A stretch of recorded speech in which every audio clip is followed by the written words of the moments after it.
Student, इस class में हम पढ़ेंगे जगत प्रोटिस्टा। तो आज अपन सेकंड जो किंगडम है प्रोटिस्टा उसको शुरू करने वाले हैं। तो प्रोटिस्टा का वैसे मतलब होता है जीवों में सबसे पहले, यानी जो सबसे पहले बने हैं। तो हालांकि पहले इसमें मोनेरा वगैरह भी था, लेकिन अब मोनेरा को अलग कर दिया है। तो अपन ये कहीं ना कहीं देखें कि जो यूक्रेट जीव है उनमें से जो सबसे पहले जो जीव बने हैं वो प्रोटिस्टा है। तो प्रोटिस्टा में मुख्य रूप से कौन से जीव रखे गए हैं? तो ये महत्वपूर्ण बात है कि प्रोटिस्टा में एक कोशिकीय यूकेरियोट्स जीवों को रखा गया है। तो ये महत्वपूर्ण बात है कि एक कोशिकीय यूक्रेट जीवों को इसमें प्रोटिस्टा में रखा गया है। जैसे क्राइसोफाइट्स इसमें आएंगे सारे के सारे, जिनको अपन गोल्डन एल्गी कहेंगे। डायनोफ्लेजिलेट्स, इसमें दो फ्लेजिला होंगे, वो आएंगे इसमें डायनोफ्लेजिलेट्स। इसके अलावा यूग्लिना जैसे जीव जिनको अपन यूग्लिनोइड कहेंगे वो भी इसी में आएंगे। और कुछ अवपंक कवक जिनको अपन स्लाइम मोल्ड्स कहेंगे वो इसमें आएंगे। और प्रोटोजोआ जिसमें अमीबा पैरामीशियम है उनको भी इसमें रखा गया है, क्योंकि वो भी एक कोश के यूक्रेट जीव होते हैं। तो ये सारे इसके उदाहरण हैं। तो हम इनको डिटेल से एक एक को पढ़ने वाले भी हैं। तो देखिए, इस जगत की सीमाएं ठीक तरह से निर्धारित नहीं हो पाई है, यानी अभी भी इसकी सीमाएं निर्धारित नहीं है क्योंकि इसमें एक कोश के यूक्रेट जीव आते हैं। तो एक कोश की यूक्रेट्स कहाँ कहाँ मौजूद है और वो सीमा अभी तक इसके ढंग से नहीं बन पाई है। तो प्रोटिस्टा के जो सदस्य हैं वो मुख्य रूप से जलीय होते हैं, यानी ये जल में पाए जाते हैं। तो इनमें कौन कौन से प्रोटिस्ट आते हैं? तो इनमें प्रकाश संश्लेषण करने वाले जिनको प्रकाश संश्लेषी प्रोटिस्ट कहेंगे, जैसे शैवाल वगैरह इसमें आ जाएंगे।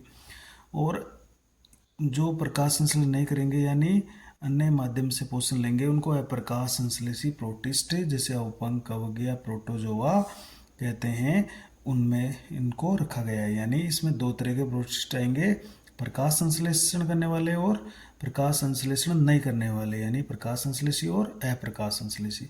तो ये तो अपना भोजन खुद निर्भर करेंगे, तो इसमें अपन जैसे शैवाल वगैरह आएंगे आ जाएंगे। और जो अपना भोजन स्वयं निर्मित नहीं करेंगे वो अप्रकाश संश्लेषी प्रोटिस्ट में आ जाते हैं। इनमें लैंगिक और अलैंगिक और लैंगिक जनन पाया जाता है, ये इंपॉर्टेंट बात है। देखिए, तो अभी हमने पढ़ा था कि मोनेरा जगत में लैंगिक जनन नहीं पाया जाता है, केवल उसका एक अल्प विकसित रूप यानी आनुवंशिक पुनर्योजन मिलता है। लेकिन लैंगिक जनन की शुरुआत सबसे पहले प्रोटिस्टा में हुई थी, यानी लैंगिक जनन सबसे पहले प्रोटिस्ट में ही देखा गया था। तो यहाँ से अब लैंगिक जनन जीवों में होने लगा है, यानी लैंगिक जनन की शुरुआत हो चुकी है। तो इसमें अपन सबसे पहला जो सदस्य है वो पढ़ लेते हैं। देखिए, पहले सदस्य का नाम है क्राइसोफाइट्स। तो क्राइसोफाइट्स का मतलब होता है सुनहरे शैवाल या गोल्डन एल्गी।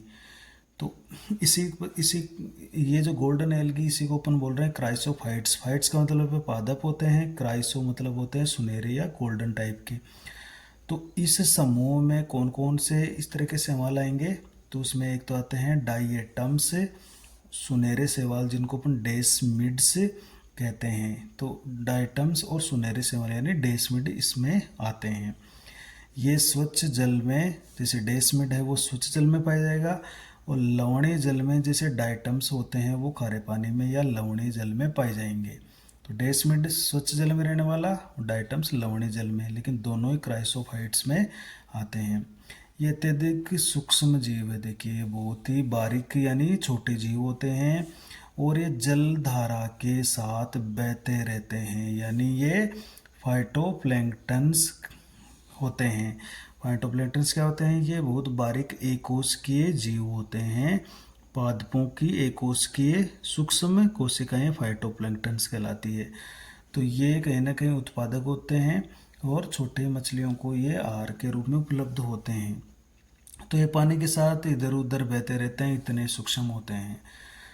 देखिए, जो डाइटम्स होते हैं लवणीय जल में जो पाए जाते हैं उनकी कोशिका भित्ति साबुनदानी के समान दो कवच वाली बनाती है, यानी इनकी जो कोशिका भित्ति होती है वो जो साबुनदानी आती थी जिसके साबुन रखने के बाद ऊपर से उसको कवर करते थे, इस प्रकार दो कवच वाली इनकी कोशिका भित्ति होती है। देखिए, एक कवच दूसरे कवच को आच्छादित करता है, यानी एक कवच दूसरे को ढकता है। इन भित्तियों में सिलिका अत्यधिक मात्रा में पाई जाती है। देखिए, सिलिका का जमा हो जाता है इसमें, जिसके कारण इनकी जो भित्ति है वो काफ़ी कठोर हो जाती है और नष्ट नहीं होती। तो धीरे धीरे इसमें बारीक जो सिलिका के अणु होते हैं वो जमने लगते हैं और ये भित्ति कठोर हो जाती है और फिर नष्ट नहीं होती है। लेकिन जो डायटम्स जीव होता है उसकी तो मृत्यु एक निश्चित आयु के बाद हो जाती है। तो डायटम्स की मृत्यु के बाद भी इनकी जो कोशिका भित्तियाँ होती है वो नष्ट नहीं होती। और ये क्या होती है, ये समुद्र के जो तल होता है उस तल में ये भित्तियाँ जमने लगती हैं, यानी बड़ी मात्रा में एकत्रित होकर विशाल चट्टानें बना लेती है। तो सैकड़ों हजारों सालों में जब ये जीव मरते रहते हैं तो इनकी कोशिका भित्ति है वो तली में जमती रहती है और बड़ी बड़ी चट्टानों का रूप धारण कर लेती है। तो ऐसे जो इनके अवशेष होते हैं, फोसिल्स होते हैं, उनको हम कहते हैं डायटमी मृदा। तो इसको हम क्या कह रहे हैं, डायटमी मृदा भी कह रहे हैं। देखिए, सिलिका की उपस्थिति है इनमें, तो सिलिका की उपस्थिति के कारण ये जो मृदा होती है वो कणमय होती है। ये जो सिलिका के कण होते हैं, अतः इसका उपयोग पॉलिश करने, यानी पॉलिश करने में, या तेल और सिरप जो होती है उसके निस्यंदन या फिल्ट्रेशन में, उसको छानने में, या एक ऊष्मारोधी पदार्थ के रूप में इनका उपयोग किया जाता है। तो इनके महत्वपूर्ण उपयोग है डायटम्स की मृदा के, पॉलिश करने, तेल या सिरप को निस्यंदन करने यानी उनको फिल्ट्रेट करने, और ऊष्मारोधी परत के रूप में इनको इस्तेमाल किया जाता है। देखिए, डायटम्स समुद्र के मुख्य उत्पादक होते हैं, चीफ प्रोड्यूसर होते हैं, यानी जो खाद्य श्रृंखलाएं चलती है समुद्रों में उनमें ये मुख्य उत्पादक होते हैं। डायटम्स भोजन निर्मित करते हैं और दूसरे जीवों के लिए भोजन का स्रोत बनते हैं। दूसरा महत्वपूर्ण इसमें अपन जीव पढ़ रहे हैं प्रोटिस्टा में डायनोफ्लेजिलेट्स। तो ये डायनोफ्लेजिलेट्स क्या होते हैं, देखिए ये इस तरह के डायनोफ्लेजिलेट्स होते हैं, ये यूकेरियोटिक होते हैं, इनमें प्रकाश संश्लेषी वर्णक भी पाए जाते हैं, लेकिन इसमें देखिए पट्टिकाएं सी होती है, इसमें प्लेट्स जैसी इसकी रचना होती है। और इसमें दो ये कसाब होते हैं, एक अनुप्रस्थ और एक अनुदैर्ध्य। तो इस तरह का ये दो इसमें फ्लैजिला होते हैं। तो ये समुद्री और ये समुद्र में रहते हैं, यानी लवणीय है, और प्रकाश संश्लेषी एक कोशिकीय यूकेरियोट जीव होते हैं। देखिए, प्रकाश संश्लेषी होते हैं, एक कोशिकीय होते हैं और यूकेरियोट भी होते हैं। ये जल की सतह पर पाए जाते हैं, इनकी विशेषता होती है कि जल की सतह के आसपास ये देखने को मिल जाएंगे।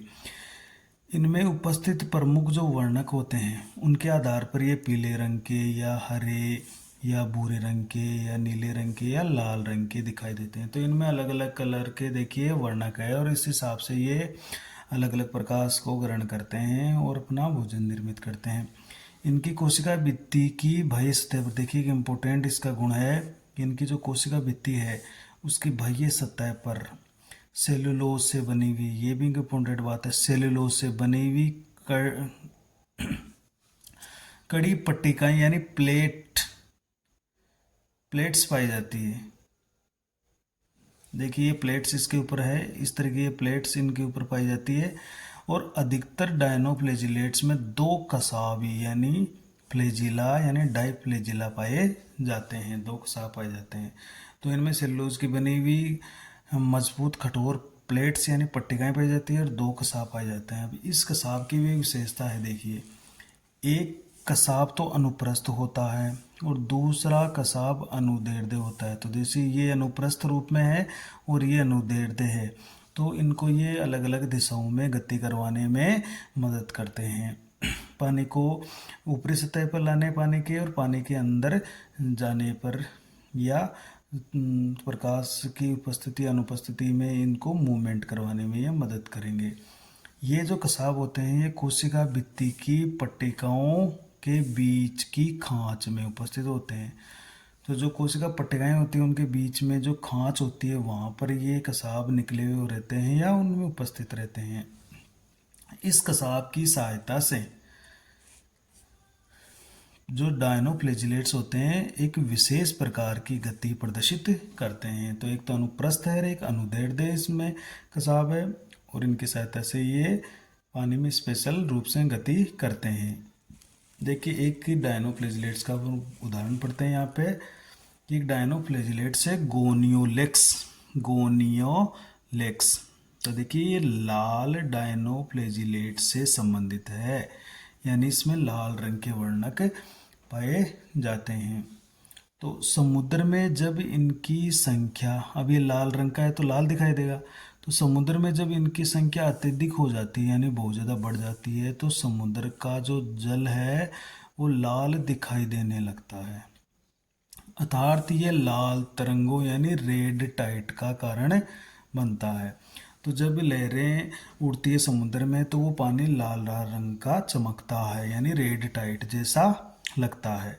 अतः ये जो गोनोलेक्स है एक जहरीले विष का भी स्राव करता है, जिसके कारण मछलियाँ और अन्य जो समुद्री जीव वो मर जाते हैं, और मानव में ये पक्षाघात या पैरालाइसिस का कारण भी बनता है, या उससे पैरालाइसिस या पक्षाघात हो जाता है।